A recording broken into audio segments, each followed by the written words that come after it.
Hey, it's Saylor, and this is episode 257 of The Orange Pill Investor. And there's a lot of pearl clutching about Michael Saylor's recent interview. I got people sharing it, saying it's the best thing they've ever seen, bullish. And there's a lot of pearl clutching people that I guess took offense to the paranoid crypto anarchist label. And as a paranoid crypto anarchist, I guess I'll put my 2 cents in. My villain origin story is kind of like this. So I joined the Navy after high school, and when I was going to vote in my first election, I'm like, all right, let me do this right. I went and checked the Republican planks, agreed with some things, but I think that was back when they had the religious right, and it probably would have been early 90s. And then I checked the Democratic plank, and there was some decent stuff in there. But, you know, they wanted to, I think they're always talking about banning guns and big government and all that happy horse shit. So didn't really like either one and decided to check the libertarian planks.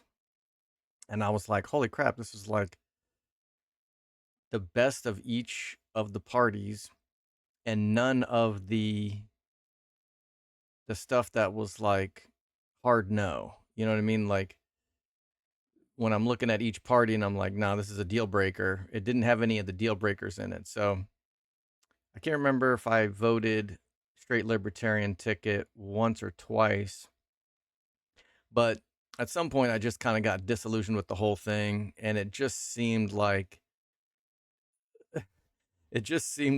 Lord of the Rings, where everybody's just trying to grab the ring of power, and even if the libertarians got in power, they would just fall prey to the same thing. And eventually I got hooked up with some other libertarian thinkers back when I was active on Facebook. And there's a bunch of really, really intelligent, smart, libertarian, principled folks on there. And at some point, I'm looking, and some of the anarchists keep posting stuff, and I can't find any faults with anything that they're saying. And at one point, I was just like, fuck, I guess I'm an anarchist. And I'm not an ANCAP. I don't really give a shit about capitalism. I don't care about the ANCOMs. You want to live in a commune, that's fine, as long as you don't try to force it on me. And I think capitalism gets a little bit of a bad rap because of the corrupt system that we live in. And it's just, you know, it's not really true capitalism, it's crony capitalism. And so I'm an anarchist with no qualifiers. And so I don't vote anymore. I don't really bother with any of that shit. But one of my smart anarchist friends, told me about Bitcoin, and I fell in love with the idea of being able to just be completely free from coercion with regards to being able to self custody it. And I still, I still shitcoined for years after that, because I think, like most people, I was also attracted to number go up. And even though I felt the best about Bitcoin, it was like, all right, well, maybe some of this other stuff, maybe some of the tech matters in some of these other coins. And while Bitcoin can be the best at what it does, maybe these other things are going to revolutionize the rest of the world. I figured out later that the tech doesn't matter, and there's no next Bitcoin. Um, However, I said all of that just to say that I was an anarchist before I was a paranoid crypto anarchist. I was always paranoid, I guess. Uh, but my goal is to just, live a little bit of my life as a free person. That would be nice before I die. And I think that I fully kind of realize now that the voting is just all a sham and there's no changing the system. Bitcoin is creating a new system and people can join it as they wish. And it's providing an alternate system to the corrupt one. So over time, more and more people are going to join the system that's not corrupt. And the old system will just be discarded or it'll be atrophied to the point where it won't matter. And so that was a real long ass winded way of getting to the point about whether I'm offended by Saylor's remarks. And I'm not really bothered by it. So there's like there's people that go a little bit overboard in the anarchist, if you want to call it a community as well. Some people get obsessed with like completely living off grid and not having a frickin' driver's license and putting paper plates on their tags and calling themselves whatever and trying to trying to stick it to the police and getting themselves arrested. And as far as I can tell, that's just a giant ass waste of time. And I see this complaint in the same vein. Like people just want to be too damn perfect for their own good. And it's not even being looked at with any type of context. He was being asked about the 6102 attack and couldn't they just seize gold? And I can't believe I'm saying this about a Saylor interview, but I think he actually maybe he got, I don't know if he got caught off guard or just didn't explain it as well as he could have. But the way that I understand it, when they seized gold, they didn't seize they didn't seize the bank's gold. They outlawed private ownership.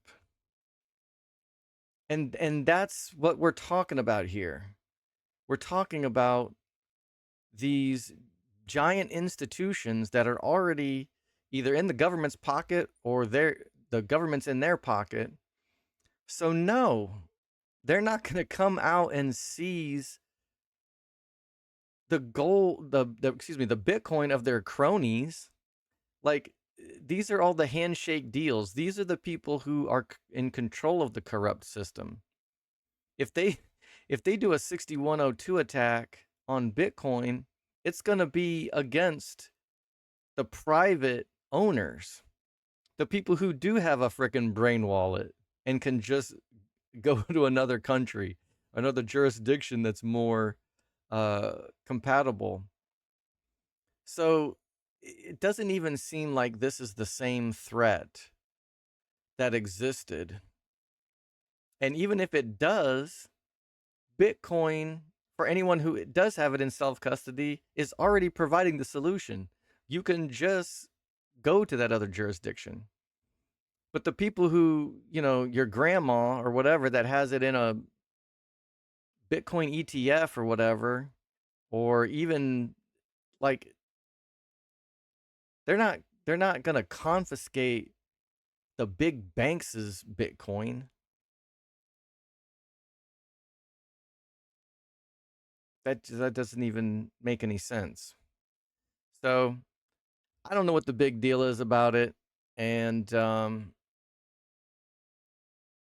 it just seems like somebody was waiting for the perfect opportunity to get offended, pearl clutch, and say, "Yeah, see, I told you so." But hell, I could be wrong, but that's my take on it. And I guess to make this not just a rant video, I did sneak one I did sneak one trade in right before close. I was kind of like eyeballing the market and I said I was going to sell another covered call when it hit 220, and it just like barely ticked it, like 5 minutes till. And so I added 39 days to expiration, 295. Was actually able to get $1,000 in commission for that, with like almost $80 of call away value. That's like 15% ish or more. And this might even be a little bit of a waste of time because I'm going to take this off in 9 days anyway. So it's really only going to give me about 9 days of decay. And if MicroStrategy runs up in the next 9 days, then I might actually have to buy this back for more than I sold it, which is fine. And technically, this is the best time to sell covered calls and then have them expire on the other side of earnings. But where's my market chameleon? There we go. Because as earnings approaches, a lot of times implied volatility will kind of creep up. So even though theta is causing the value to decay and you're hoping to be able to buy it back cheaper, implied volatility is going up, which is kind of like counteracting theta. So sometimes you got to wait for earnings to get earnings crush. But I'm a little bit too scared of some kind of crazy surprise and MicroStrategy is running up on an earnings call. I don't have any reason to suspect that it will happen. I'm just way too damn paranoid to take any chances. So I'll probably be paying a good little chunk to close at least these 4 covered calls. I'm already upside down on both of these. And then we'll see what happens to this one. If this decays over a week, maybe I'll be able to buy it back for just a little bit less than I paid for it. So, all right. I think the Twitter drama is much about nothing, and maybe that's just me being so long in MicroStrategy. My ego is involved, and this is just cope on my part. But that's kind of how I ended up a paranoid crypto anarchist, and I'm completely unoffended by the insult. At this point, it's a badge of honor. So, Bitcoin don't give a fuck, and neither do I. All right, be good, Joe.